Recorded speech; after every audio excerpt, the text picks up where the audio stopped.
అందరికీ praise lord. 2వ దినవృత్తాంతాలు 20వ అధ్యాయం 15వ వచనం. యోధా వర్లారా, యెరూషలేము కాపురస్తులారా, యెహోషాపాతు రాజా, మీరందరూ ఆలకించుడి. యెహోవా సెలవిచ్చినదేమనగా, ఈ గొప్ప సైన్యమునకు మీరు భయపడకుడి, జడియకుడి. ఈ యుద్ధము మీరు కాదు, దేవుడే జరిగించును. యెహోషాపాతు అంటున్నాడంటే, ఎంతో సైన్యం ఉన్నప్పటికీ కూడా నేనే గెలుస్తాను యుద్ధంలో అనుకోవట్లే, దేవునికి మొరపెట్టుకుంటున్నాడు. దేవా, నీవే నా దిక్కు, నా యుద్ధము నువ్వే చేయి ప్రభువా, మీదే యుద్ధం, నాది కాదని చెప్పి ఎంతో తను తగ్గించుకుని దేవుని దగ్గర మొదలెడుతున్నాడు. నాకేమీ తోచట్లేదు, నువ్వే నా దిక్కు అంటున్నాడు.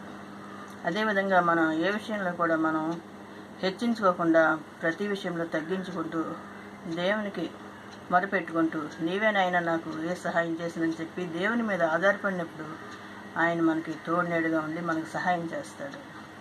దేవుని కృప మనందరికీ తోడుగా ఉండును గాక. ఆమేన్.